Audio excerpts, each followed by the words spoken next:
কঠিন আযাব। ওই দিনকে বলবে মনোযোগ দিয়া যদি শুনতাম, যদি ভালো করে বুঝতাম, বোঝার মতো, তাহলে আজকে জাহান্নামবাসী হইতাম না।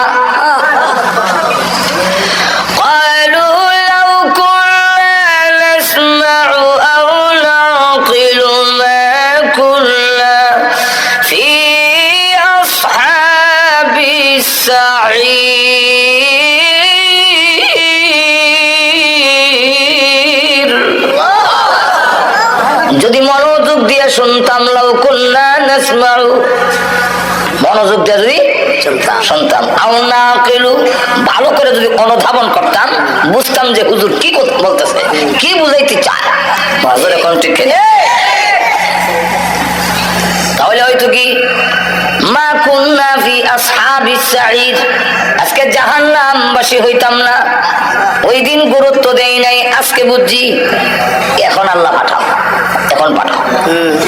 ওয়াদা দিন আমার জীবন ওষুধ খেতাম না, আর ঘুষ খাবো না, আর জিনা করবো না, আল্লাহ পাঠাও। বলে খেলে অন্ত চোখ দিয়ে খেলিস। ও রব্বানা আবসারনা ওয়া সামি'না ফারজি'না না'মাল সালিহান ইন্না মুকিনুন।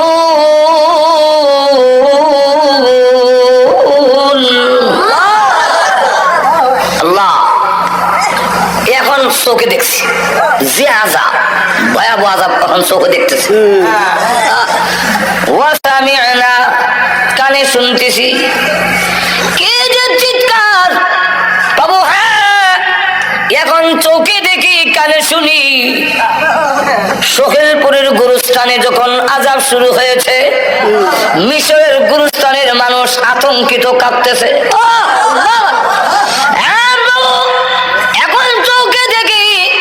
আল্লাহর নবী বলেন, উম্মতেরা, যদি আমি আল্লাহর কাছে দোয়া করতাম, আল্লাহ আমার উম্মতকে কবরের আযাব দেখায়া দাও, আমি দোয়া করি না। কেন করি না জানোস নি? আল্লাহ তাদাফানু, তোমার বাবার লাশ লইয়া তুমি কবরও যাইবা না, মার লাশ লইয়া কবরও যাইবা না। যেরকম ঠিক কিনা? এখন তো বুঝতেছি না, একদিন বুঝবো। আরব দেশের কবরস্থানে যে বিষয়টার উপরে আলোচনা করতে চাই, সেটা হলো যে আমরা আশরাফুল মখলুকাত, সৃষ্টির সেরা মানুষ, যে আল্লাহ এই মানুষ সৃষ্টি করে পৃথিবীতে আমাদেরকে পাঠিয়েছেন একটা উদ্দেশ্যে। যে আল্লাহ কেন আমাদেরকে বানালেন, নিশ্চয়ই তার একটা উদ্দেশ্য আছে। অনর্থক অকারণে নিষ্প্রয়োজনে আল্লাহ আমাদের বানান নাই। আল্লাহ নিজে বলছেন, আমাদেরকে আল্লাহ প্রশ্ন করে জিজ্ঞাসা করেন, তোমরা কি ভাবো, তোমরা কি মনে করো অনর্থক এমনি তোমাদের বানাইলাম? আল্লাহ নিজে বলেন, আফাহাসিবতুম আন্নামা খালাকনাকুম আবাসা,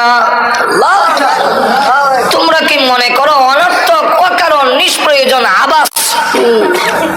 অবশ্যই না। তাহলে কেন বানাইলেন, উদ্দেশ্যটা কি?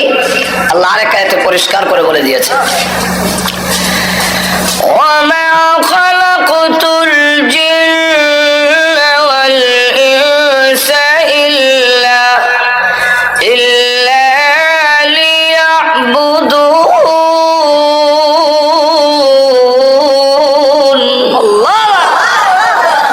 আল্লাহ বলেন, তোমাদেরকে সৃষ্টি করার উদ্দেশ্য হলো তোমরা জীবনের সর্বক্ষেত্রে আমি আল্লাহর ইবাদত করো। এবং ইবাদত করলে কি করবে না, না নিজের ইচ্ছা মতো জীবন পরিচালনা করলে এর জবাবদিহিতার জন্য আবার কিন্তু আমার কাছে ফিরে আসতে হবে। আসতে হবে না এরকম নয়। আল্লাহ এক আয়াতে বলছেন, ইলাইহি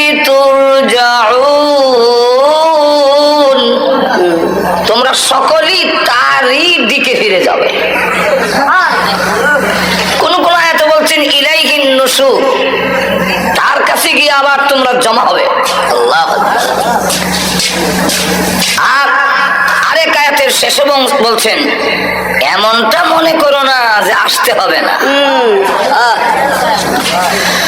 وأنكم إلينا لا ترجعون।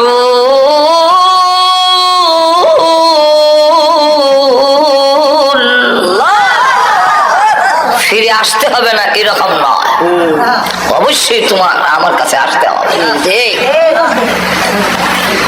জীবনের সব কিছুর হিসাব একদিন আমার দরবারে তোমাদের দিতেই হবে। আল্লাহ রাব্বুল আলামিন যুগে যুগে লাখেরও উপরে নবী রাসূল পাঠিয়েছেন এই কথাটা বোঝাবার জন্য। সুবহানাল্লাহ। শতাধিক শতের উপরে আল্লাহ কিতাব দিয়েছেন,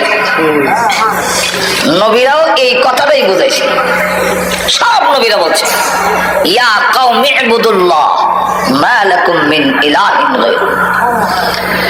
হে আমার জাতি, তোমরা আল্লাহর একত্ববাদে বিশ্বাসী হয়ে আল্লাহর গোলামি করো, আল্লাহ ছাড়া কারো ইবাদত করবে না। তাই জাহান্নামের পারে ফেরেশতারাও জিজ্ঞাসা করবে, কেউ আব্দুল সত্তার, আব্দুল গাফফার, তোমাদের কাছে নবী রাসূল যায় নাই? সালাহুম খাযানাতুহা আলাম ইয়াতিকুম নাযীর।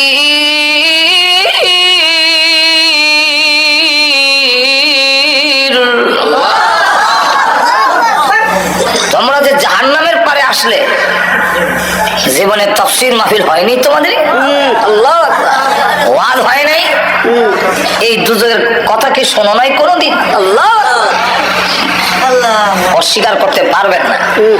তখন বলবে ক্বালু বালা ক্বাদ জাআনা নাযীর।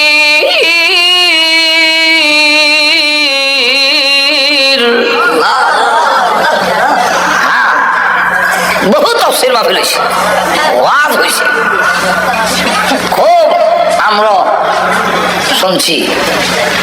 তাইলে এখানে আসলে কেন? আমরা তখন অস্বীকার করছি, এত বিশ্বাস করতাম না, মনে করতাম আলেম ওলামা এমন কইবই। فكذبنا وقلنا ما نزل الله من شيء।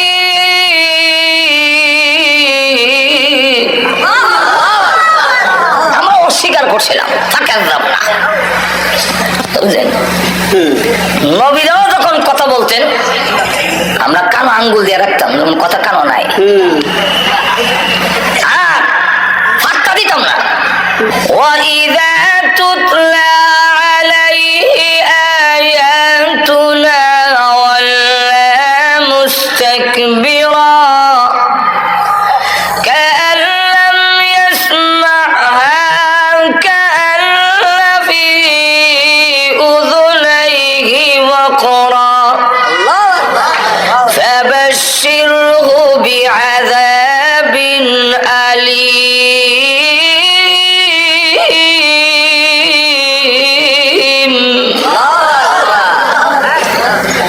আল্লাহ নবী যখন কোরআন শরীফ শুনাইতেন, ওয়াইযা তুতলা আলাইহি আয়াতুনা ওয়াল্লা মুস্তাকবিরা, আমরা অহংকার নিয়ে দম্ভ ভরে ফিরে যাইতাম।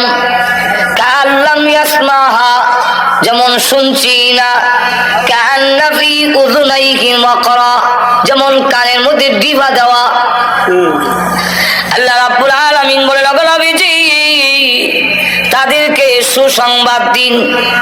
সুসংবাদ কে? সুসংবাদ আযাবের। আযাবের সুসংবাদ হয় না। আল্লাহ রাব্বুল আলামিন কেন বললেন সুসংবাদ? আল্লাহ আযাবের ভয়াবহতা বয়ান করার জন্য আল্লাহ বলেন ফাবাশশিরহু বিআযাবিল আলীম।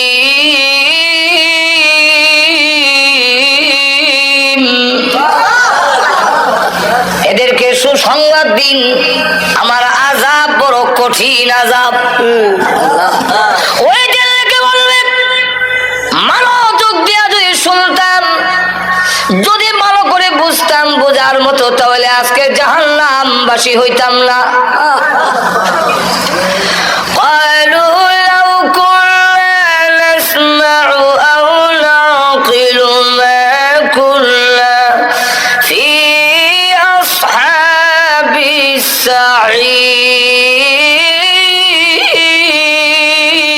السعير। যদি মনোযোগ দিয়ে শুনতাম, লাউ কুন্না নাসমাউ, মনোযোগ দিয়ে যদি শুনতাম, আও নাকিলু, ভালো করে যদি অনুধাবন করতাম, বুঝতাম যে হুজুর কি বলতেছে, কি বুঝাইতে চায়, বাজারে কোন ঠিক, তাহলে হয়তো কি মা কুন্না ফি আসহাবিস সাঈর, আজকে জাহান্নামবাসী হইতাম না। ওই দিন গুরুত্ব দেই নাই, আজকে বুঝছি। এখন আল্লাহ পাঠাও, এখন পাঠাও। ওয়াদা দিন আমার জীবন ওষুধ খেতাম না, আর ঘুষ খাবো না, আর জিনা করবো না, আল্লাহ পাঠাও। বলে খেলে অন্ত চোখ দিয়ে খেলিস। রব্বানা আবসারনা ওয়া সামি'না ফারজি'না না'মাল সালিহান ইন্না মুকিনুন।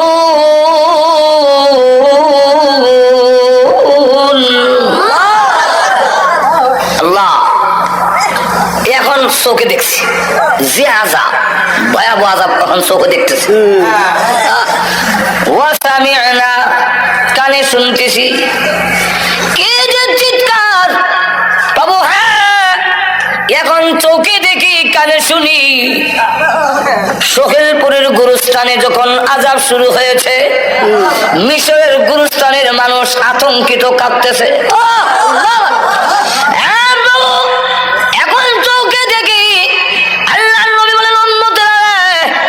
যদি আমি আল্লাহর কাছে দোয়া করতাম, আল্লাহ আমার উম্মতকে কবরের আযাব দেখায়া দাও, আমি দোয়া করি না। কেন করি না জানোস নি? আল্লাহ তাদাফানু, তোমার বাবার লাশ লইয়া তুমি কবরও যাইবা না, মার লাশ লইয়া কবরও যাইবা না। ঠিক, এখন তো বুঝতেছি, একদিন বুঝবো। আরব দেশের কবরস্থানে আমরা দেশের কবর লাগাই, আমরা তো এটা মাথা খারাপ, কবরে এত ভাবটা করে এমন রাং সংসার দিয়া, এরপরে আবার বাত্তি উত্তি ধরাইয়া, কেন তোমরা এগুলা করো, কি যুক্তি তার পেছনে? মাজরে কোন ঠিক কেন? আল্লাহর রাসূল জানাইয়া দিয়েছেন, তুমি যদি একটা সিঙ্গারা খাও, মসজিদে দিলে যে সওয়াব, এর চাইতে বেশি সওয়াব আল্লাহ তোমার আমলনামায় দিত। রাসূলকে জিজ্ঞাসা করেছেন, হুজুর শ্রেষ্ঠ দান কোনটা, কোন দানটা সবচেয়ে বেশি শ্রেষ্ঠ? আল্লাহ রাসূল বলেন, যা তুমি নিজে খাইছো তা। আমি খাইলেও আল্লাহ সওয়াব দেয়। তুই যে মোমবাতি একটা কবর নিয়ে জ্বালায়া শেষ করলে, এটা না মুর্দার লাভ হইল না তোর লাভ হইল? মাজর এখন ঠিক কিনা? একটা মোমবাতি ধরে এটার আলো কি কবরের ভিতরে যাবে? এটা যে জ্বললা শেষ হইলো, তোর তো কোনো কাম লাগলো না। এখন ঠিক না? কি লাভ? এর দ্বারা কোনো লাভ নাই। আমাদের দেশে কবর পূজায় ভরে যাচ্ছে, আর এক একটা কবরস্থান মাজার রেসিডা গুনার আড্ডাখানা বানাইছে। আমরা কি কম রান্না খরমপুর, এখানে দেখা দেখা যায় সবাইকে আছো নিশাকুর, সব চলো খরমপুর। নিশাকুর রে ডায় গুনার কালে লিপ্ত হয়ে গেছো। যার মদিনা জান্নাতুল বাকির মধ্যে 10,000 সাহাবী শুয়ে আছেন, কোন বাতি নাই, কোন ফাঁকা নাই। আল্লাহ, কবর ওই চিনা যায় না। খাদিজাতুল কুবরা রাদিয়াল্লাহু আনহার কবর জিয়ারত করে আইছি।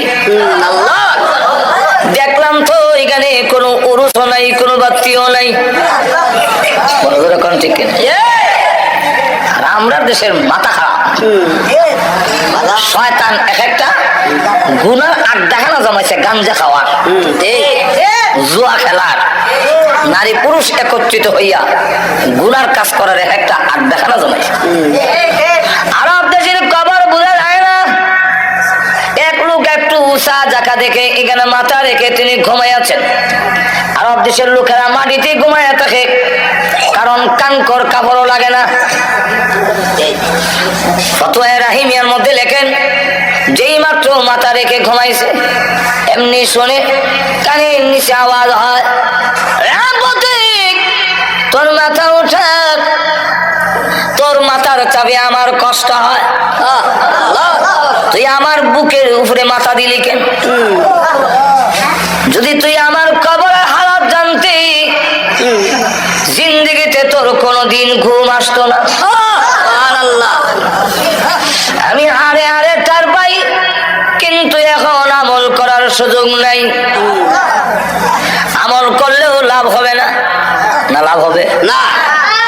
এক আল্লাহর ওলির কবরের পাশে দিয়া যায়, একজন লোক শুনে সূরা মুলকের তেলাওয়াত শোনা যায়, সুবহানাল্লাহ আসে, এমনি শুনে কবরের ভিতর থেকে আওয়াজ আসছে,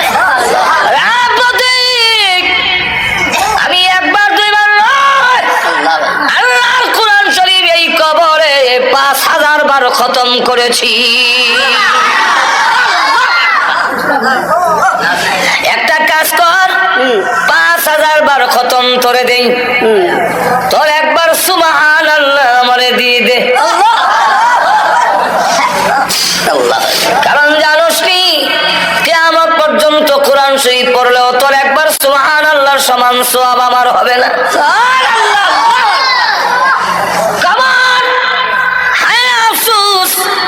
আমি কবরে এসেছি, এখন আমি হারে হারে তার পাই, কিন্তু আমল করার সুযোগ নাই। তোমাদের আমল করার সুযোগ আছে, কিন্তু গাফেল হইয়া তোমরা বসে আছো।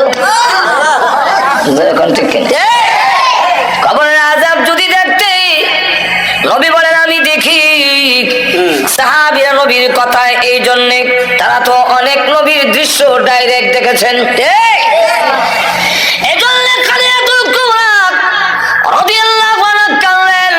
পৃথিবী থেকে বিদায় হওয়ার সময় আল্লাহ নবী বলেন, কান্দো কেন?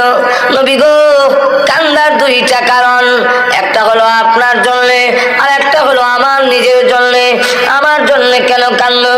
নবীজি, এতদিন আমি আপনার পাশে ছিলাম, কাফেররা আপনার গায়ে আঘাত করতে সাহস পাইনি। খাদিজাতুল কুবরা কুরাইশের মধ্যে একজন শিল্পপতি ধনাঢ্য মহিলা, আবার তার একটা প্রভাব ছিল কুরাইশদের উপরে। এই কারণে নবীজি যখন দাওয়াত দেয়, পাশে দাঁড়ায় থাকেন খাদিজাতুল কুবরা, কারণ তখনও পর্দার বিধান নাজিল হয় নাই।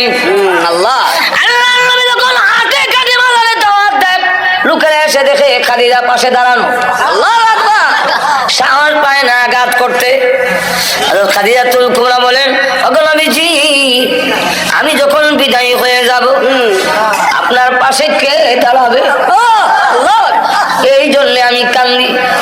মার কান্দা দেখে ছোট্ট মেয়ে ফাতেমা রাদিয়াল্লাহু আনহা ডাক দিয়ে বলে, মা গো, আপনি কাঁদলেন না, ওয়াদা দিলাম গো, আপনি পৃথিবী থেকে বিদায় হয়ে গেলে আমার বাবার পাশে আমি ফাতেমা সব সময় দাঁড়াইয়া থাকবো। এই জন্যে রাসূল যখন দাওয়াত দিতেন, ছোট্ট একটা মেয়ে কোমর ধরে রাখতেন। আল্লাহ, এই মেয়ের নাম ফাতেমা। সুবহানাল্লাহ। এখন নবীজি 2 নম্বরটা হলো আমার জন্য কান্দি আমি পৃথিবী থেকে বিদায় হয়ে গিয়া কবরের যে কোনো সামান নাই, আল্লাহ কি নিয়ে যাব? আমার যে কোনো সামান নাই। আপনারা বলেছেন কবরে চাপ দিবে, আল্লাহ নবীজি আঙ্গুল দেখে বলেন, এইভাবে একটা হাড্ডি আর একটা হাড্ডির ভিতরে ঢুকে যাবে। এখন নবীজি এইভাবে যদি হয়, আমি খাদিজার ভয় লাগে, আমার যে কোনো সামান নাই, সামান নাই, অথচ আল্লাহ সালাম পাইছেন। আল্লাহ হাদিস শরীফের মধ্যে আসছে, আল্লাহ নবীর দরবারে খাবার নিয়ে আসতেছেন, প্লেট দিয়ে জিবরাইল কাছে বসা। এমনি জিবরাইল বলেন, ওগো নবীজি, আপনার খাদিজাকে এই মুহূর্তে মহান আল্লাহ সালাম দিয়েছেন। 10 জন পুরুষকে আল্লাহ জান্নাতের সার্টিফিকেট দিয়েছেন, ঠিক তেমনি ভাবে এই পৃথিবীর 10 জন মহিলাকেও জান্নাতের সার্টিফিকেট দিয়েছে। ইসলাম নারীকে যে ইজ্জত দিয়েছে, পৃথিবীর কোন ইসলাম, পৃথিবীর কোন তন্ত্রমন্ত্র মহিলার এই ইজ্জত দিতে পারবে না।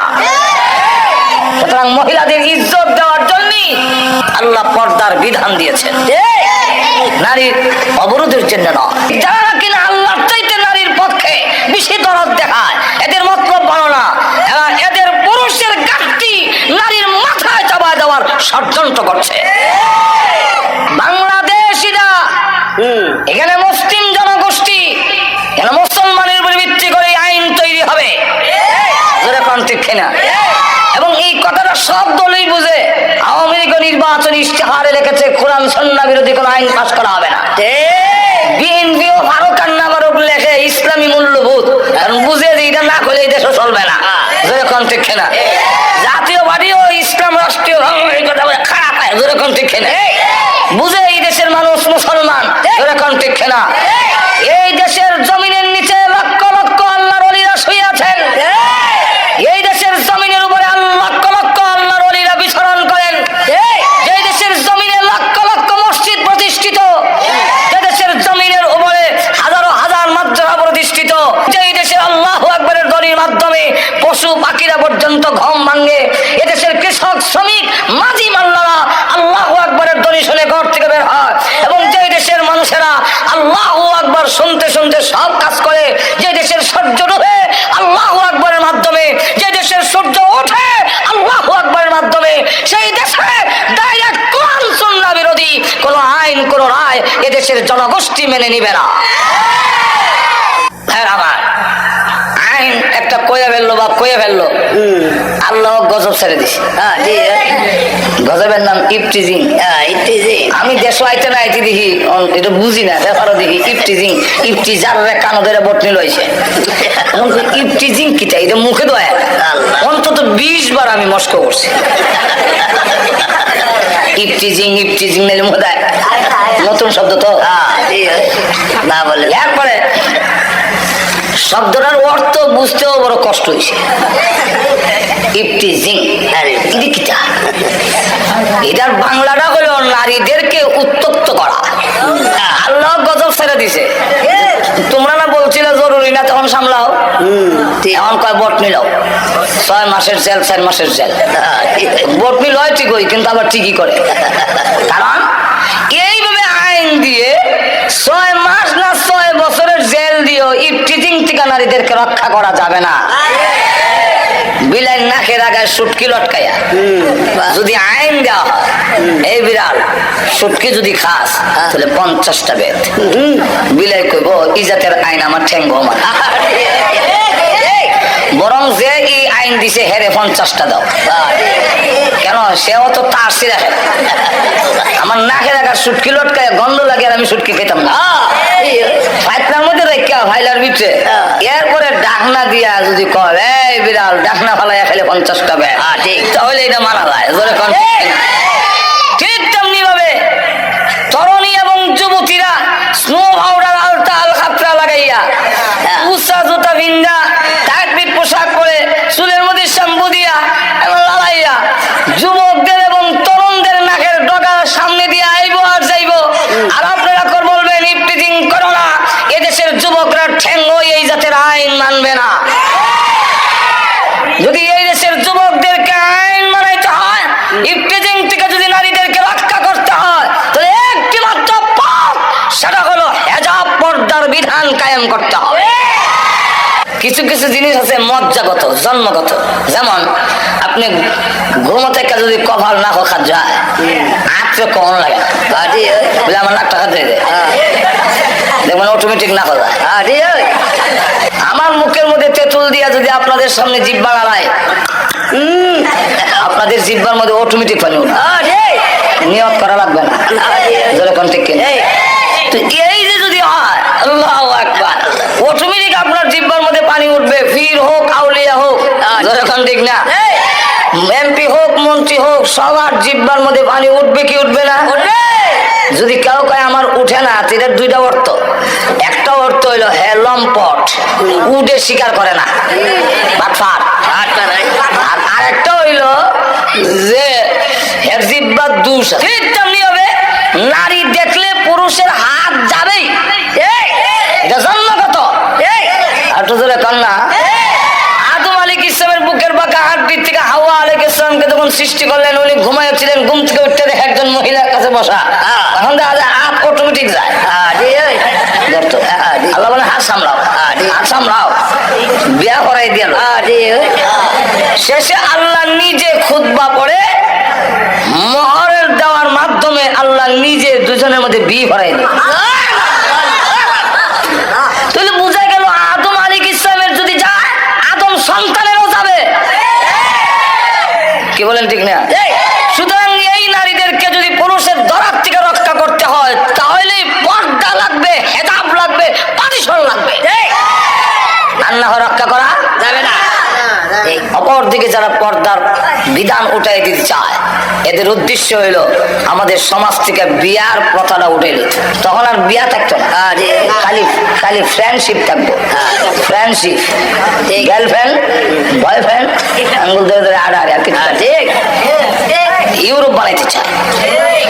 আমি আমেরিকার একটা স্টেট আছে, এটার নাম হলো মিশিগান। এটা হইলো আমেরিকার এক বর্ডার, তার পাশের রাষ্ট্র হইলো কানাডা, মাঝখানে একটা নদী। তো নদীর পরে হাঁটতে গেলাম আমরা কয়েকজন।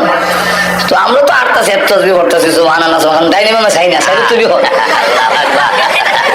ইয়ার পরত দু তিনজন ওই ব্রেঞ্চের মধ্যে বসা, আমাদের কাছে দৌড় দেখে আছে, গায়ে তোমরা যে এইভাবে একা একা ঘুরতেছো, তোমাদের কি গার্লফ্রেন্ড নাই? গার্লফ্রেন্ড আমরা বুঝিনি। হ্যাঁ, মহিলা মহিলা বন্ধু নাই। তখন আমরা তারা বুঝাইতে চেষ্টা করলাম যে ইসলামে এইভাবে বিবাহের আগে যুবতীদের হাত ধরে আঠা, এটা ইসলামে অ্যালাউড না, এটা ইসলাম গ্রহণ করে না। তো আমাদের সমাজেও যারা চায় এরকম করতে, তখন আর বিয়া থাকবে কই? বিয়া থাকতো না, থাকবে না। এক কলেজের দেওয়ালের মধ্যে লেখা, হে কুমা তুমি বিয়াতে রাজি হও না কেন? বিয়াতে রাজি হও না কেন? কোন বাট ফরা জানে নিচে আরেক লাইন লিখে দেওয়া গেছে, সস্তায় যেখানে দুধ পাওয়া যায় গায়ে ভালে কে। অর্থ বুঝছেন না? সস্তায় যদি দুধ পাওয়া যায়, গায়ের গোবর ভালাও, গায়ে ভালো ঘাস খাওয়াও, এই বুঝা কান্দ কোন নেওয়ার দরকার আছে? তো যেখানে নারী পুরুষ অবাধে চলাফেরা থাকবে, যথায় তথায় পাওয়া যায়, পর্দা নাই, আঙ্গুল ধরে হাঁটতে পারে, গিয়ে ঘুরতে পারে, বাগানে ঘুরে, শ্বাসতলে ঘুরে, অফিসে ঘুরে, সেখানে এই সব কাম তো এর যতই শেষ। তাহলে হ্যাঁ আর বিয়া করে এই মহিলার দায় দায়িত্ব নিতে চাবে না?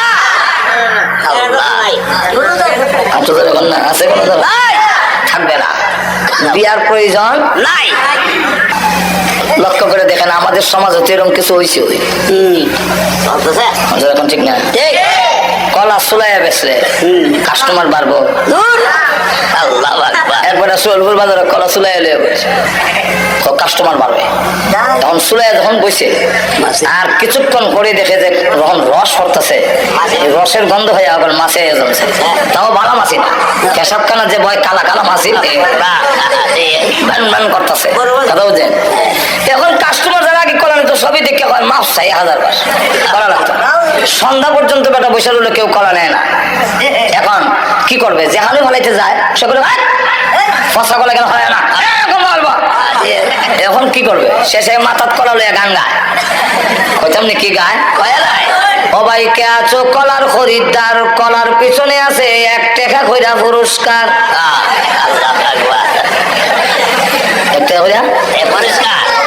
দুই যুবক ব্রিজে বইয়া কয় এমন আশ্চর্য কলাওয়ালা তো দেখছি, কলার পিছে মিলে 1 টাকা করে পুরস্কার।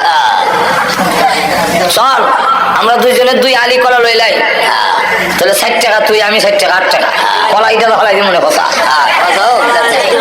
এখন এর আগে 2 আলি কলা লইছে, এটা কি কলার আকর্ষণে না টাকার লোভে?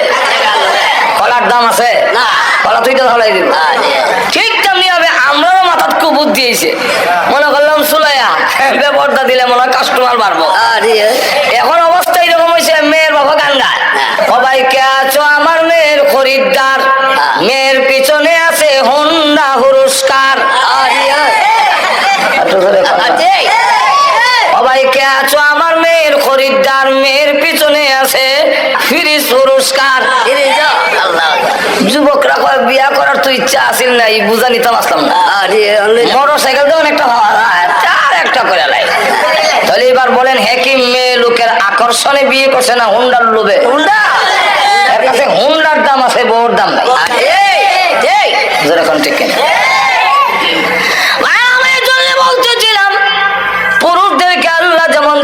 পুরুষকে জান্নাতের সার্টিফিকেট দিয়েছেন, ঠিক তেমনি ভাবে 10 জন মহিলাকে দুনিয়াতে জান্নাতের সার্টিফিকেট দিয়েছেন। এর মধ্যে একজন খাদিজাতুল কুবরা রাদিয়াল্লাহু আনহা, ওনাকে আল্লাহর নবীর মাধ্যমে জিবরাইল বলেন, ওগো নবীজি আপনার খাদিজাকে মহান আল্লাহ এই মুহূর্তে সালাম দিয়েছেন এবং ঘোষণা দিয়েছেন আল্লাহর তৈরি জান্নাত ওয়াজিব হয়ে গিয়েছে। কিন্তু ইয়ার পরেও আল্লাহ বলে যে কবরের কোনো সামান নাই। আর আমাদের হালত কি? ও মুসলমান, আমাদের অবস্থা আল্লাহ আমি পৃথিবী থেকে বিদায় হয়ে গেলে কবরের জগতে যখন রেখে দিবেন, কবর যে বলছেন এইভাবে চাপ দিবে, এটা কিন্তু রেহাই নাই, সবকে দিবে। আল্লাহর নবী বলেন কবরের আযাব থেকে যদি কেউ রেহাই পেত, আমার সাদ ইবনে মুআয রেহাই পাইতো। হায়াতুল কুবরা রাদিয়াল্লাহু আনহা বলেন, ওগো নবীজি আপনার ব্যবহারের একটা কাপড় আমার কাপড়ের ভিতরে দিবেন কিনা? আল্লাহ, আমার বিশ্বাস আপনার ব্যবহারের একটা কাপড় যদি আমার কাপড়ের ভিতরে থাকে গো, তাহলে কবর আমাকে এইভাবে চাপ দিতে পারবে না। ওই কবরের আযাব যেদিন দেখবো, ওই দিন আমরা তখন বলবো আল্লাহ এখন চোখে দেখছি, কানে শুনছি, এখন সহিলপুর পাঠাও। ওইখানে তো চলবো, সহিলপুর যে পাঠাইছো এটা কোরআন আসেনি, কোরআনের ডাইরেক্ট আয়াত নাই, কিন্তু অর্থের ভিতরে সহিলপুর আছে। কোরআন ফারজিনা যেখান থেকে আসছি সেখানে পাঠাও। বেটা যদি সহিলপুর থেকে গিয়া থাকে গাটুরার কথা হইতো না। পাঠায়া দাও, কি করবি? নামাল সালিহা, নেক আমল করব। এখন করবি কেন আগে করলে না? আগে মনে করছিলাম সত্য হতে পারে মিথ্যা হতে পারে, মোল্লারা এরম বলবেই, এখন তো দেখে লাইছি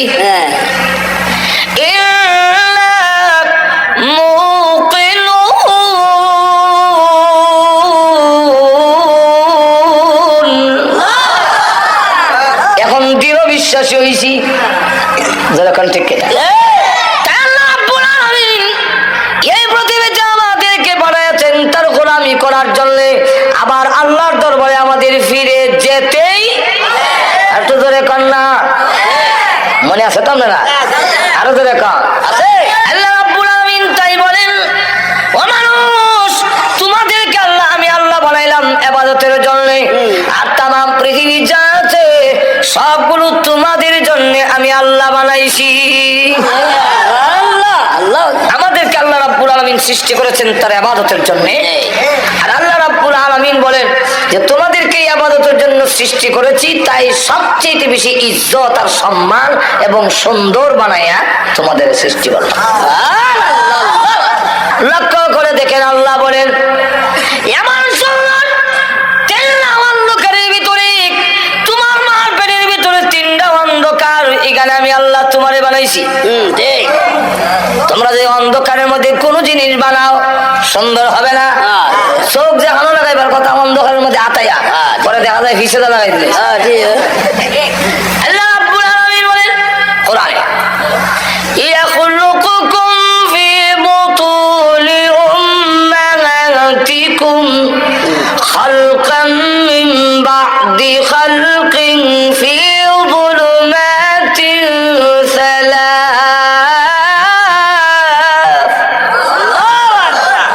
আল্লাহ বলেন তোমার মার পেটের ভিতরে পর্যায়ক্রমে 3টা অন্ধকারের ভিতরে তোমার সৃষ্টি করছে। মানুষ সবকিছু তোমাদের জন্য, আমি আল্লাহ সব তোমাদের জন্য আয়োজন করেছি। এই জমিন বানাইছি তোমাদের বিছনার জন্য, আমি আল্লাহ বিছনা বানাইয়া দিয়েছি। আরো এখন কে বানাইছেন? আল্লাহ। আরো জোরে কম আল্লাহ। বৈশা রয়েছেন যে আল্লাহ বলেন জমিনকে অনুগত করে দিয়েছি তোমাদের জন্য, আর আমি আল্লাহ জমিনকে জানাই দিছি কোনো শব্দ করবা না। আমার বান্দা জিনা করবে, মদ খাবে, গাঞ্জা খাইবো, তোমার উপরে বইয়া আড্ডা মারবে, তাস খেলাবে, নাচবে, তুমি কিন্তু কিচ্ছু করো না, তারে সহ্য করে কান্দ লই রেখো, কারণ তারে বানাইছি আমার ইবাদতের জন্য। আর তো জোরে কর না, তোর জবান বন্ধ, তুই চিল্লাই কইস না তাহলে কিন্তু আমার বন্ধু আটকে দেবে। আবার যখন তওবা করবে আমি আল্লাহ মাফ করে দেব। আল্লাহ কোরআনে বলছে ওয়াল্লাযী জাআলা লাকুমুল আরদা যালুলা ফামশু ফি মানাকিবিহা। আল্লাহ রাব্বুল আলামিন বলেন এই জমিনকে আমি আল্লাহ তোমাদের অনুগত বানাইয়া দিয়েছি, তার কাদের উপর দিয়ে তুমি চলাফেরা করো, কোনো কথা বলে না। তুমি যতই অন্যায় করো কোনো কায়না কুদাল দিয়ে কুইরা লাঙ্গল দিয়ে উল্লায়া হাল্লায়া কোনো কথা বলে না। দুনিয়ার মানুষ তোমার যখন মিয়াদ চলে যাবে, ইবাদত করলে না, আমি আল্লাহর গোলামি করলে না, ওই দিন আমি আল্লাহ জবান খুলে দিব জমিনে, তোমার জীবনের সব গুনাহগুলো জমিন তখন হেডলাইনে বলতে থাকবে। কোরআন শরীফ আছে, বলবো إذا زلزلت الأرض زلزالها وأخرجت الأرض أثقالها وقال الإنسان ما لها يومئذ تحدث أخبارها بأن ربك أوحى لها। জমিন হয়ে গেছে, মুহাদ্দিস বর্ণনা দেয় কি এর বর্ণনা? আখবারহা, আখবার খবরের বহু বচন, খবর রে বাংলা হয় সংবাদ, ইংরেজিতে হয় নিউজ, আর আরবিতে হয় খবর। তখন কি হয়? খবর। তখন হেডলাইনে আল্লাহ সুদ খাইছে, ঘুষ খাইছে, মদ খাইছে, জিনা করছে আমার উপরে। আল্লাহ জমিন তুমি যদি বলো তো আমি বাঁচবো কেমন? আল্লাহ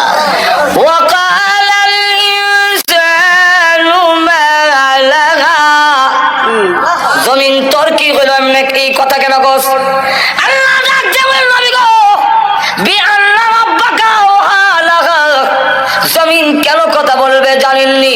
আপনার রব হুকুম দিয়েছেন, আপনার রব হুকুম দিয়েছে, এই জন্য মানুষ যত গুনাহ করেছে জমিন সব এক একটা করে বর্ণনা দিবে।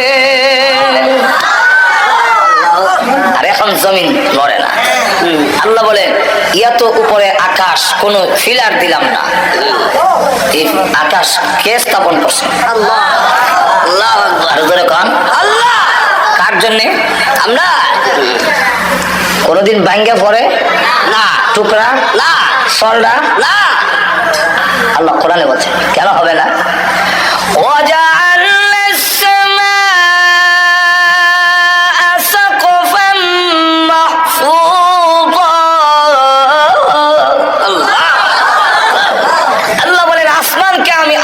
নিরাপদ ছাদ বানাই দিছি, মাহফুজান, নিরাপদ, কোনদিন পড়বে না। মানুষ আমি আল্লাহ তোমাদের জন্য পানি নিয়ন্ত্রণ করে দিয়েছি, পানির সাপ্লাই দিয়েছি। বাংলারে তোমরা তো আসল জিনিস দেখো না, প্রত্যেকটা ডিস্ট্রিক্টের জন্য নদী দিয়েছি। সিলেটের গিয়া দেখবেন সুরমা, আর একটু আগায়া দেখবেন কুশিয়ারা, আবার মৌলভীবাজারের জন্য দেয় মনোমুখ, আবার একটু হবিগঞ্জের জন্য এসা খোয়াই, ব্রাহ্মণবাড়িয়ার জন্য তিতাস, কুমিল্লার জন্য গোমতি, ময়মনসিংহের দিকে যান তাহলে ব্রহ্মপুত্র। আল্লাহ রাব্বুল আলামিন বলেন তামাম পৃথিবীর 48 মহাসাগরকে আমি আল্লাহ সংযোগ করে দিয়ে তামাম পৃথিবীতে তোমরা আমার গোলামি করবে। তাই আমি আল্লাহ তামাম পৃথিবীর পানির যাতে অসুবিধা না হয় প্রত্যেকের এলাকায় এলাকায় পানির সাপ্লাই পৌঁছাইয়া দিয়েছি। দুবার থেকে বিমান উঠে, কোন জায়গায় বিমান আছে টেলিভিশন একটা আছে, বিমানটা কই আছে কই যায় ঢালায়, কোন জায়গায় গেছে দেখায় বিমানে।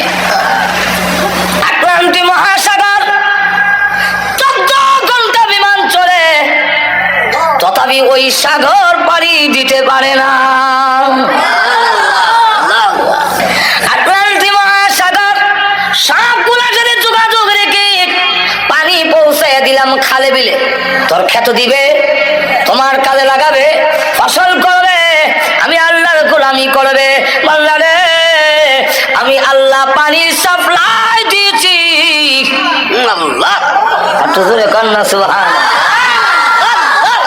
আবার কোন নদীর মধ্যে উপরে হলো লবণাক্ত নিচে মিঠা, অথবা উপরে মিঠা নিচে লবণাক্ত, কোনো বান নাই, শুধু একটা হুকুম, পানি রে ও লবণাক্ত পানি মিঠা এলাকার যাইস না, আমার বান্দা অসুবিধা হবে, সে আমার ইবাদত করবে।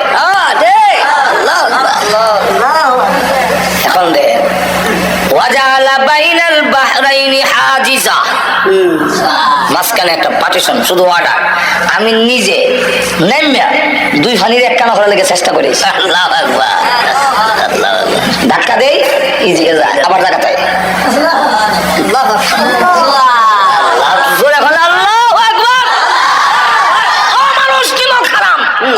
এরপরে যদি অবাধ্য হও, এরপরে যদি আমার গোলামি না করো, এরপরে যদি গান বাজনা লিপ্ত হও, এরপরে সব কিছু লিপ্ত হও, কঠোর শাস্তির ব্যবস্থা আছে। এখন লক্ষ্য করে দেখেন, মিঠা পানি লবণাক্ত পানি, মিঠা পানি রাখছেন আমরা খাইবার লেগে, আর লবণাক্ত পানি কেন?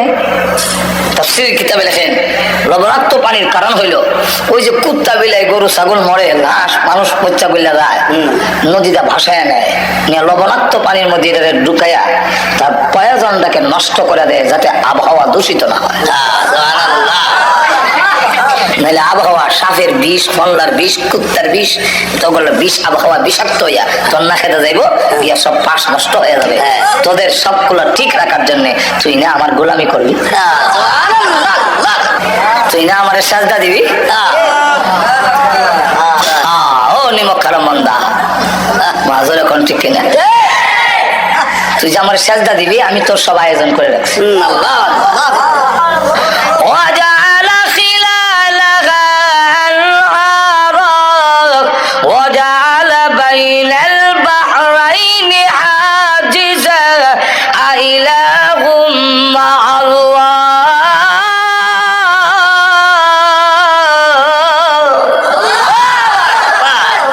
আমি ছাড়া কি আরো মাবুদ আছে?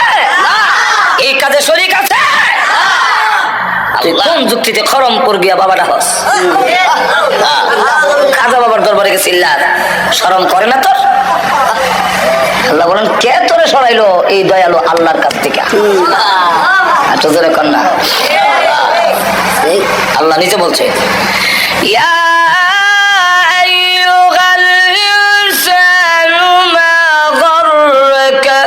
বিরব্বিকাল কারীম।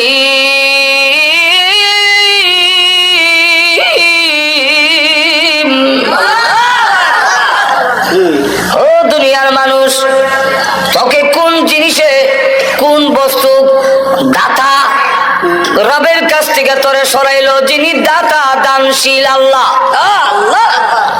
এত দান করলেন যিনি, তার কাছ থেকে তোরে কে নিল? বান্দারি। বাজারে কোন ঠিক বাবা বান্দারি লাইন ছাড়া চলে না রেলগাড়ি। তুই এইখানে গেলে তুমি কেন বলো বাবা তোমার দরবারে কেউ ফিরে না খালি হাতে? তোর তোমার দরকার ছিল আল্লাহ তোমার দরবারে কেউ ফিরে না খালি হাতে। এই আয়াতের ব্যাখ্যায় লেখেন ইবনে মাস রাহমাতুল্লাহ আলাইহি এত বড় বক্তা ছিলেন যে ওনার ওয়াজে প্রতিদিনই 10, 20, 30, 40 জন পর্যন্ত মানুষ কলজা বাইটা মারা যেত। সেই আল্লাহর ওলি তিনি বলেন হাসরের দিন যদি আল্লাহ আমার জায়গায় কিসে তোমারে আমি দয়ালু দাতার থেকে সরাইল? আমি তখন কইয়া গেলাম তোমার দয়ায়। আল্লাহ তোমার দয়া মায়া আমার নষ্ট করছে। এটা কেমনে? এটা বুঝতে হইলে আগে বুঝেন, অনেক সন্তান কিন্তু মার দয়াটারে ফুজি করে নষ্ট হয়। বুঝছেন ব্যাপারটা? হেমার হাতে গায়ে মার কাছে গরম ভাত খায়, আমার পানি ভাত দেয়। মার দয়া মায়া বেশি তো কফুত্রে আর যাবার দরকার নাই। আসলে কিন্তু আর পানি ভাত দেয় না। এই কথাটা কোয়ার উদ্দেশ্য হইল নষ্ট হইতো এখন ঠিক কিনা। মার দয়া মায়া ধরে বুঝি করিয়া অনেক সন্তান নষ্ট হয়। এই এমনি মার বুঝাইতে চাচ্ছেন আল্লাহ তুমি তো রহমান দয়া করছো আমারে, আর আমি দয়াটা বুঝতে না হইলে নষ্ট হয়েছি। কিভাবে? রমজান মাসের দিনের বেলা ডালের বেলা নিয়ে মুখ দেয়, এই সময় যদি ঠাস করে তুললে ফেরাস্তা সর মারত, আর জাগা পেশা পায়খানা করে জিন্দিগিতে আর কোনোদিন ডালের বড়া খাইতো না কেউ। কিন্তু আল্লাহ করছেন দয়া, একই কিতা হইছে ঠিক কিনা? ভালো হয়েছে না নষ্ট হয়েছে? ঘুমাই দিচ্ছে যদি ঘুম থেকে আমরা ফজর নামাজ পড়ে উঠে গিয়ে দেখতাম যে যারা যারা ফজর নামাজ পড়ছে না ফেরেশতারা জোড়া যারা আসে সব ছুটে নিছে। একটা মানুষও নামাজ না হইয়া ঘুমাইতো। অন্তত 20 বার গিয়ে আমার ইমাম সাহেব মুয়াজ্জিন রা হলো নামাজের টাইম হইছে নি হুজুর, প্রভু তুমি করেছো দয়া আর আমি হয়ে গেছি নষ্ট। হুজুর এখন ঠিক কিনা? মা যখন ছোট সময় দুষ্টামি করতাম তো আব্বার কাছে বিচার গেলে আব্বা কইতো হয়তো হে থাকবে আর না আমি থাকবো। আমিও বাড়ি থাকি না, চক্কর দেই। আল্লাহর কি মর্জি, এক ঘরের সাইডে আমি আইতাছি, আব্বা যে এই সাইডটা দিতেছে এটা তো আমার জানে না। দুজনকে মুখামুখি এমনি হয়ে না রে আব্বা কত দৌড় দিস না, ঠ্যাং ভাঙিলাম। আমিও দেখলাম দৌড় দিয়া জানলা খায় তখন সব মেনু চলি গজব থেকে বাজবার লেগে তুমি না জানি কাম হয় না। আব্বা দৌড়ে বাড়িতে আছে নিয়ে একটা লাঠি রয়েছে, লাঠি এখন উপর দিকে উঠেছে, এখন আমার শুরু হইব আজাব না দিল এমনি সিলি মারতাম মার দয়া মায়েরা বেশি না কম? মা এমনি দৌড় দিয়ে সন্তান আর লাঠির মাঝখানে ডুইকা যায়। ডুইকা তখন বলে মায়ের লাগো আর দুষ্টামি করবে না। মা খুব ভালো করে জানে আমি মায়ের খাই ও দুষ্টামি ছাড়তাম না। মা দয়া মায়া যেমন বলা হয়ে দাঁড়ায়, আল্লাহ বলেন আমি রহমান, তুই যখন নামাজ পড়স না, তুমি যখন রোজা রাখো না, সুদ খাও ঘুষ খাও জেনার মধ্যে লিপ্ত হও, আমার গজব যায় তোকে তোমার চলে। আমি আল্লাহ দয়ালু, আমি দেখে আমার বান্দা মরে যাবে, ধ্বংস হয়ে যাবে। এমনি আমার দয়া মায়াকে ডাক দিয়ে বলি ইন্না রাহমাতি সাবাকাত গাযাবি, গজবের আগে আগে দৌড়তে আমার বান্দার গজবের মাঝখানে ঢুইকা গিয়া বলবে গজব রে পড়িস না, এবার রমজানও ডাইলের বড়া খাইছে, সামনের রমজানে আর খাইতো না। আমি আল্লাহ করি তোরে দয়া আর তুই গেছ নষ্ট হই তোর এখন ঠিক কিনা? আল্লাহ যদি জিজ্ঞাসা করেন তা আমি কমু তোমার দয়া মায়া না করতাম তত নষ্ট হইতাম। ঠিক আল্লাহ আমি যেমন আগে দয়া করছি মরার পরও দয়া ছাড়া বাঁচতে পারবি না। তোর এখন ঠিক কিনা?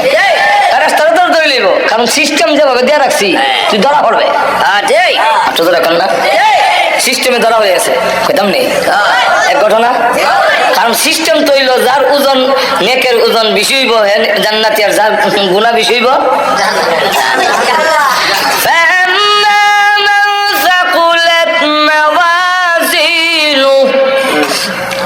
فهو في عيشة راضية وأما من خفت موازينه فأمه هاوية ফ্যাট বান্ধে লেছে মানুষে করে সিস্টেমে তো বান্ধে লেছে আল্লাহ অপরাধী দেখেন আল্লাহ দয়া কেমন কান্দে আব্বার আব্বা আমার আব্বা না যা বেটা আব্বা বিয়ে করছে মা আপনার নাম মা না না আমি কোন সন্তান গর্ভে ধারণ করি নাফসি নাফসি নাফসি আল্লাহ আমারে বাঁচাও আল্লাহ বাঁচাও ফুলাটা দিয়েছে আল্লাহ বাঁচাও যদি আবার ধরে লাই কোন হকের লেগে দেখবেন বন যদি আয়ে ছাওনা নেবে আইসে কই আমি করো না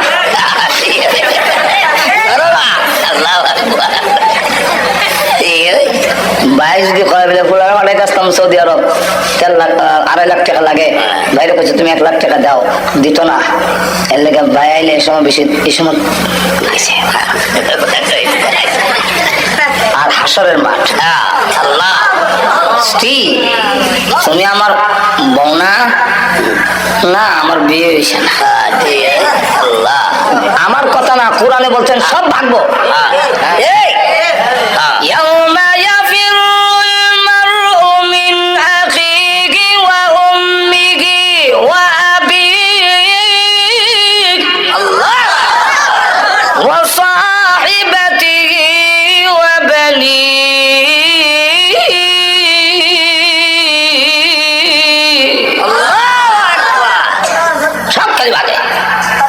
কেউ কারো পরিচয় দেয় না আপনি আমার বিয়াই না মানানা সাহেব ও মানানা সাহেব আরে বিয়াই মারাই না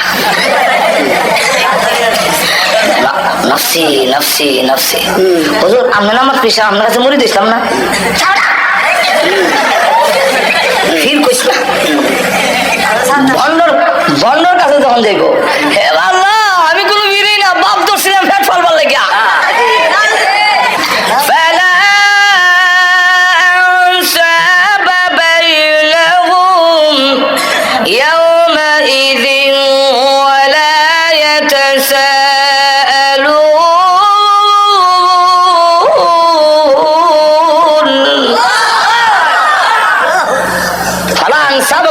কোনো আত্মীয়তার কাজ হইতো না আল্লাহ প্রভু গো তোমার দয়া মায়া মায়া নষ্ট হয়েছে গুনাহ করেছি কেউ পরিচয় দেয় না আল্লাহর অর্ডার এই ফেরেশতারা তো নিয়মে বেঁধে দিয়েছে আল্লাহ আপনি নিয়ম দিয়েছেন নিয়মে ধরছি নিয়মে ধরছি তো এই দিকটা নিয়ে ওই রাস্তা দিয়ে ফেলাইবা যে রাস্তা দিয়ে নিয়ে যাবে লেগে আল্লাহ অর্ডার দিছে দেখেন আল্লাহ কি কেরাসমা লাগায় ওই রাস্তার মধ্যে একটা লোক একজন আল্লাহর ওলি ব্রাহ্মণবাড়িয়ার বড় হুজুরের মতো আল্লাহ উনার সাথে সে একদিন শহরে মরুভূমির শহরে গেছে হুজুরের পানি শেষ গলা শুকাইয়া গলা কাটা মুরগির লাগান হইয়া সাইডটা নিয়ে আরম্ভ হয়েছে হনার বাস্তব কিন্তু তার কাছে পানি আছে সে কয় এখন যদি পানি ওনারে দেলাই তো সামনে তো আমারও বিপদ হওয়ার সম্ভাবনা আছে আছে আবার একজন আল্লাহওয়ালা লোক বড় হুজুরের মতন ওলি লোক মারা যাইব আল্লাহ তোমার উপরে ভরসা তুমি আমার পিপাসা লাগাইও না দেলাই তোমারই বান্দারে মায়া দিলাইছে হুজুর পানি পান করিয়া হাদিস শরীফের ঘটনা পানি পান করে যখন সুস্থ হইয়া দুজন মরুভূমি পার হইয়া এসে বসছে আর কোনো অসুবিধা হয়েছে না ওই লোকটাকে আল্লাহ টিকিট দিয়েছেন বেহেশতের দিয়া বলছেন ওই অলিকে যে তুমি লাইনে দাঁড়াও কারণ বেহেশতে যাবার সিস্টেম হইলো লাইনে যেতে সুবহানাল্লাহ বড় হুজুর ফখরে বাঙ্গাল আল্লাহওয়ালাদের দল না হইয়া জান্নাতে যেতে পারবেন না আপনি একা একা বন্দি চলে কাজ হইতো না জান্নাতে যাওয়ার সিস্টেম আল্লাহওয়ালা যেতে ঠিক আমার কথা না আল্লাহ কোরআনে বলছেন বলবো আয়াত ফাদখুলি ফি ইবাদি ওয়াদখুলি জান্নাতি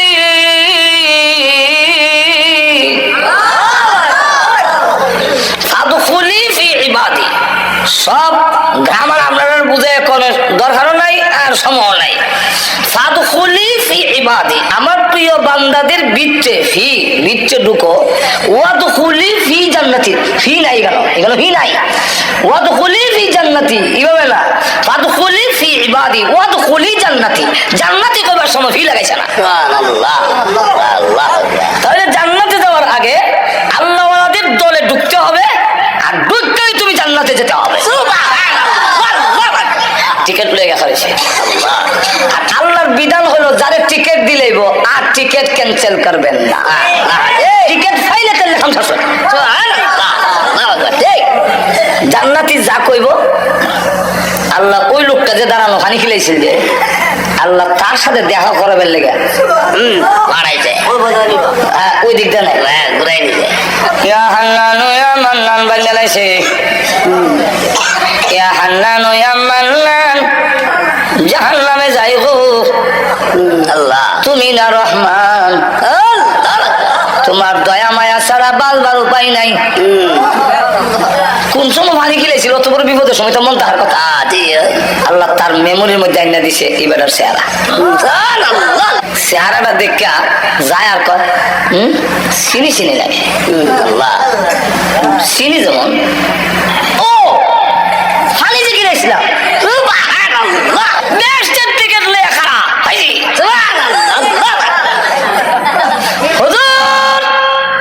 মরুভূমির মধ্যে গলা কাটা মুরগির লাগান চটপটি করছিলেন পানির অভাবে। মরণের উপক্রম ছিল, নিজে না খাইয়া পানিটা দিয়েছিলাম গো আপনার মুখে ঢালিয়া। এত বড় বিপদের সময় সাহায্য করেছিলাম, আর আজকের কিয়ামতের মাঠে আমি বিপদে পড়েছি। আপনি কি পারেন না গো আল্লাহর কাছে এই কথাটা বলে সুপারিশ করতে? আপনি যদি বলেন আপনার টিকিট তো ক্যান্সেল হবে না, আপনার টিকিট বাতিল হবে না, হে আল্লাহর ওলি আপনার সুপারিশ আল্লাহ গ্রহণ করবেন। আপনি যদি আমার জন্য সুপারিশ করেন তাহলে আপনার কোনো ক্ষতি হচ্ছে না। একটু বলেন না আল্লাহর কাছে।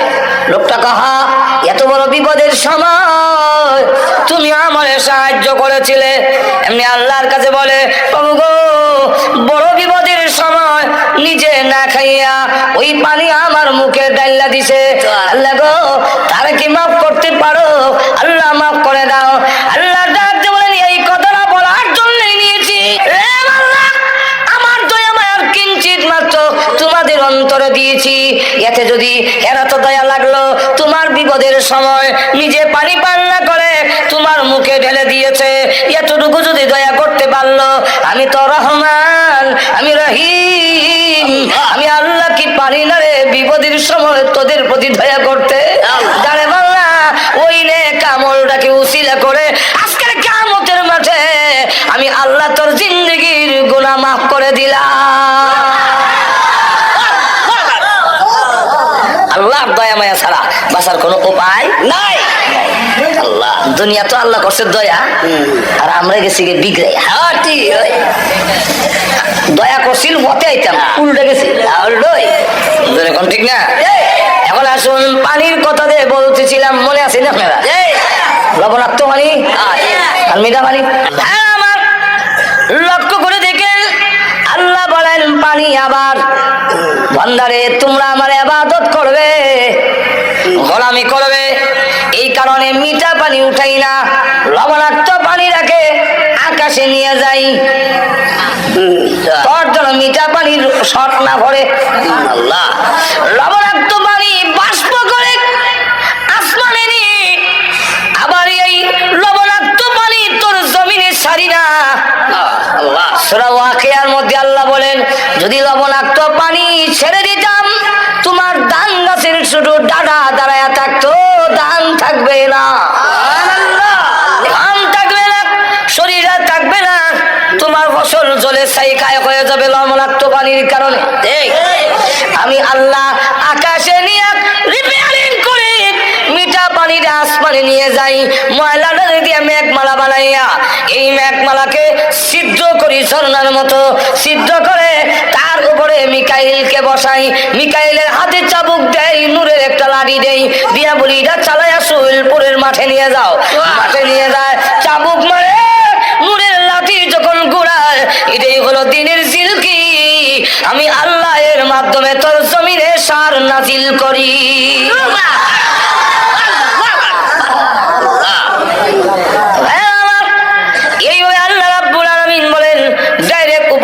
পানি ছেড়ে দিলে তোর ফসল নষ্ট হয়ে যাবে, ফসল নষ্ট হয়ে যাবে। আল্লাহ বলেন মিকাইলকে দিয়া মেঘমালা তোর জমিনের কাছে নিয়া ঝর্ণার মতো করে রাখছি। তোর জমিনে চারিরে ফসল খাইয়া তুই 5 ওয়াক্তের নামাজে আমি আল্লাহকে সাজদা দিবি। সাজদাত গিয়া কইবে সুবহান রাব্বিয়াল আল্লাহ। আচ্ছা যাক, লবণাক্ত পানি গেল, তোমার নৌকা যে যায় সোহেলপুর থেকে এইটার নৌকাটা বুঝাই করে যে যায় বাতার সমানে সমানে পানি। কোন সাইন্টিস্টের, কোন দার্শনিক, কোন বিজ্ঞানীর মাথায় ধরে না যে তরলাক্ত পানির উপরে এই পাথরের নৌকাটা ভেসে থাকে কিভাবে।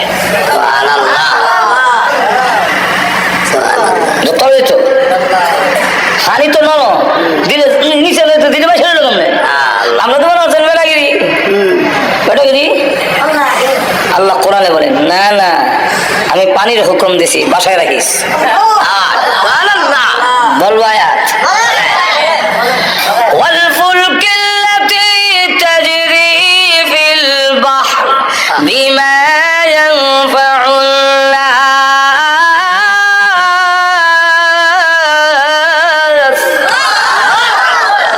তোর নিত্য প্রয়োজনীয় জিনিসগুলো পানির উপর দিয়ে, ফুলক, ফুলক মানে কিস্তি, নৌকা, লঞ্চ, জাহাজ। আল্লাহ বলেন তাজরি ফিল বাহর, বাহর মানে নদী, সাগর। আল্লাহ বলেন এর উপর দিয়ে আমি চালাই। বিমা ইয়ানফাউন নাস, তোর নিত্য প্রয়োজনীয় জিনিসগুলো পৌঁছাবার জন্য পানিকে আমি নোটিশ দিয়ে রাখছি। আল্লাহ, আমি যদি ডুবাইয়া দেই তোমার আমেরিকা চাচা রক্ষা করতে পারবে। আর বলবো আয়াত, আল্লাহ বলে وَإِنْ نَشَأْ نُغْرِقْهُمْ فَلَا صَرِيخَ لَهُمْ وَلَا هُمْ يُنقِذُونَ।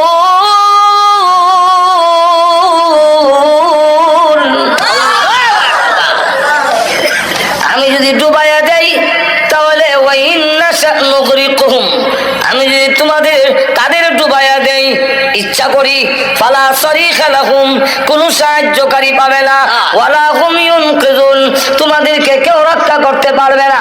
আল্লাহ বলেন শুধু তা না, আমি আল্লাহ ঘুমাই না, আমি আল্লাহ তোমাদের ঘুম পাড়াই এবং ঘুমের ব্যবস্থা করে দিয়েছি।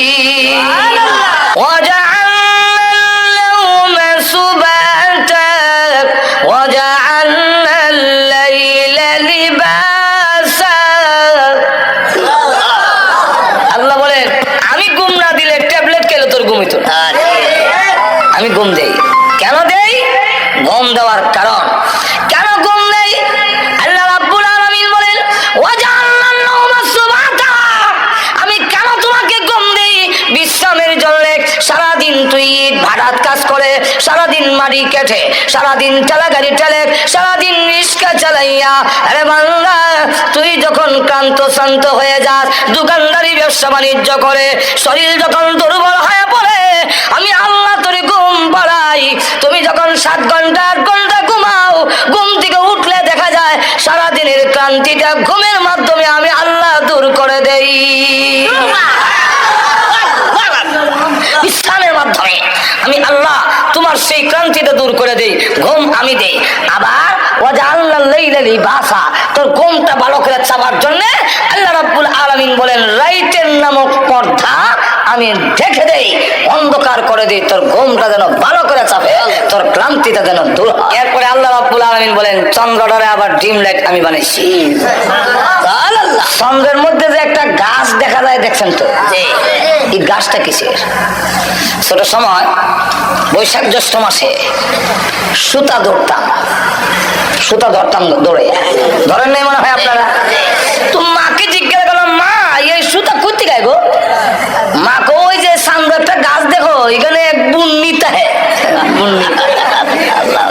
এই বুন্নি সুতা ছাড়ে। বিজ্ঞান যখন পড়লাম তারা কয় পৃথিবীর ছায়া। নবীর হাদিস যখন পড়লাম তখন নবী কয় পৃথিবীর ছায়াও না, গাছও না। এটা কি? আল্লাহ রসুল বলে এটা আল্লাহ তার বান্দার প্রতি যে নিয়ামত দিয়েছেন তার আলামত। কি আলামত হুজুর? চন্দ্রের মধ্যে সূর্যের মতো এমন পাওয়ার আছে, দুইটার লাইট দিনে রেখে জ্বললে বান্দার ঘুমাইতে অসুবিধা হবে। আলোর মধ্যে ঘুমাইলেও রাইতের ঘুম আর দিনের ঘুম একরকম হয় না, আছে বারবার ঘুম ভেঙে যায়। ঘুমাইলো মানুষের আড়াআড়ি টার পাওয়া যায়, ঠিক না? আল্লাহ জিবরাইলকে হুকুম দিলেন, আমরা যেইভাবে কুফি ল্যাম্প নিবাই আর দিয়া তালা দিয়া, আল্লাহ জিবরাইলকে বললেন তোমার নূরের পাকা দিয়া 3 বার তাকা দাও চন্দ্রের মধ্যে। কয়বার? 3 বার। জিবরাইল আলাইহিস সালাতু ওয়াস সালাম তার নূরের পাকাকে আমরা হাতে সমানো না, আল্লাহ চন্দ্রের মধ্যে 3 বার আঘাত করার পরে যখন নাকি এইভাবে আঘাত করে মরার সাথে রাতে তার ভিতর থেকে আলো বের হয়ে গেছে, আল্লাহ হুকুম দিলেন সূর্যের সাথে এটা মিলায়া দাও, যোগ করে দাও, আর চন্দ্রের মধ্যে একটা দাগ রেখে দাও।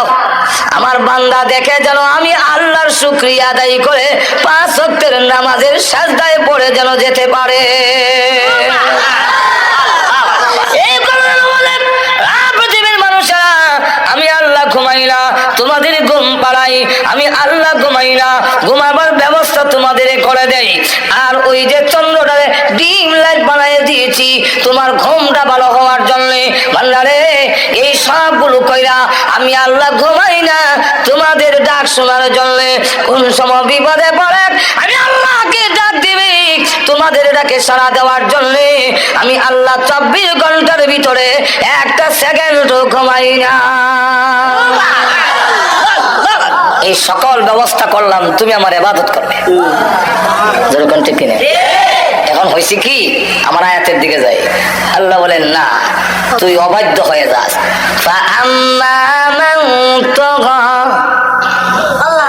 যারা অবাধ্য হয়ে যায়, সার্কাস অবাধ্য, ওয়াসারাল হায়াতাদ দুনিয়া, ওয়াসারাল হায়াতাদ দুনিয়া, এত কিছু নিয়ামত দেওয়ার পরও যে আমার অবাধ্য হয়ে যায়, সীমা লঙ্ঘনকারী হয় আর দুনিয়ার জীবনটাকেই অগ্রাধিকার দেয়। ফাইনাল জাহিমা হিয়াল মাওয়া, তার ঠিকানা হবে জাহান্নাম। এখন কোন জায়গায়? কোন জায়গায়? এখন আপনারাই বলে, এতগুলো নিয়ামত দেওয়ার পরে, এত ব্যবস্থা করার পরেও যদি তার অবাধ্য হয়, তার কথা না মানে, তার গোলামি না করে, তার ঠিকানা জাহান্নামে হওয়া উচিত কিনা? আর তো আল্লাহ বলে ওয়া আম্মা মান খাফা মাকাম রাব্বিহি ওয়া নাহান নাফসা আনিল হাওয়া, আর যেই ব্যক্তি আমার সামনে দাঁড়াইতে হবে, আমি যে বলেছি কে গোলামি করলো কে করলো না, জবাব দিই তার জন্য আমার কাছে আসতে হবে, এই দরজার ভিতরে আছে ওয়া নাহান নাফসা আনিল হাওয়া, তার চাহিদা, কুপ্রবৃত্তি, যে চাহিদাটা ওইটাকে যদি বিরত রাখে, আমি আল্লাহর সামনে দাঁড়ায় জবাব দিয়ে করতে হবে। এই ভয়ের কারণে যদি পিরায় রাখতে পারে, আল্লাহ বলেন ফাইনাল জান্নাতা হিয়াল মাওয়া, তার ঠিকানা হবে জান্নাত।